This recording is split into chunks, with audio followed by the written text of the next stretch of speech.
Si tu penses encore que spiritualité et business sont incompatibles, si tu crois qu'il faut choisir entre être aligné intérieurement ou réussir financièrement, alors cette vidéo va probablement te bousculer. Pas pour te convaincre, mais pour te faire réfléchir autrement. Parce que le vrai problème aujourd'hui, c'est pas l'argent, c'est pas la réussite, c'est pas l'ambition. Le vrai problème, c'est quand on construit en se coupant d'une partie de soi. Et ça, tôt ou tard, ça fatigue. Laisse-moi te poser une question simple. Est-ce que ça t'est déjà arrivé de réussir quelque chose extérieurement et sentir intérieurement que quelque chose sonnait faux? Pas faux moralement, faux énergétiquement. Comme si tu avançais mais pas complètement aligné.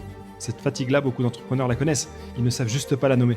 La plus grosse erreur que je vois aujourd'hui quand on parle de spiritualité dans le business, c'est la séparation. D'un côté, le business, la stratégie, les chiffres, la performance, la pression.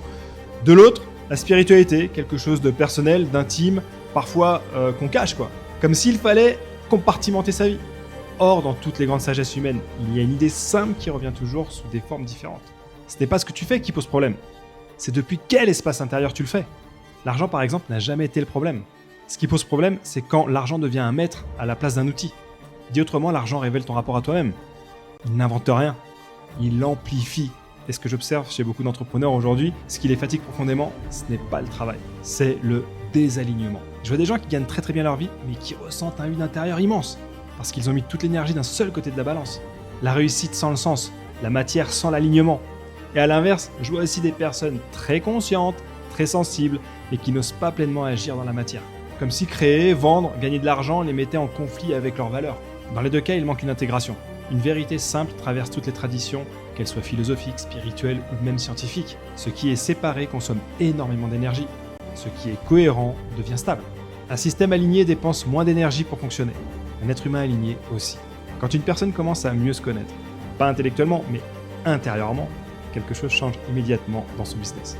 Elle devient plus consciente de ses décisions, elle réagit moins dans l'urgence, elle agit moins depuis la peur ou l'ego, elle apprend à écouter cette boussole intérieure. Peu importe le nom que tu lui donnes. Et là, un basculement s'opère. Les décisions deviennent plus simples, pas toujours plus faciles, mais plus justes. Il y a une phrase ancienne que j'aime beaucoup et qu'on retrouve sous différentes formes à travers les âges. Agis pleinement, mais sans être prisonnier du résultat. En business, c'est fondamental. Quand tu es trop accroché au résultat, tu forces, tu crispes et tu perds la clarté. Quand tu es aligné dans l'action, les résultats suivent naturellement, pas par magie, parce que ton énergie est cohérente. Aujourd'hui, même la science moderne rejoint cette idée. L'observateur influence le phénomène observé. Ta manière de percevoir, de penser, de ressentir influence directement tes décisions. Et tes décisions construisent ton business. La vraie question n'est donc pas comment gagner plus d'argent. La vraie question, c'est depuis quel espace intérieur tu construis ce que tu construis. Parce que la matière n'est pas l'ennemi de la spiritualité. La matière, c'est son terrain d'expression. Créer, bâtir, développer sont des actes profondément humains et profondément incarnés. Ce n'est pas en fuyant la matière qu'on s'élève, c'est en y entrant consciemment. Quand l'alignement intérieur est là, le business devient un prolongement de qui tu es. Pas un combat, pas une lutte. Plus tu es aligné, moins tu forces. Plus tu es cohérent, plus les choses circulent. Ce qui est retenu se fige et ce qui circule s'amplifie. Si tu devais repartir de cette vidéo avec une seule prise de conscience, ce serait celle-ci. Tu n'as pas à choisir entre spiritualité et réussite. Tu as simplement à les intégrer. Aligne-toi intérieurement et fais ensuite ce qu'il faut concrètement dans la matière. Si cette vidéo t'a parlé, si quelque chose a résonné en toi, abonne-toi à la chaîne, mets un like et dis-moi en commentaire ce que ça a réveillé chez toi. Faut que tu saches qu'on est de plus en plus nombreux à sentir qu'il est temps de faire un business autrement. Ciao.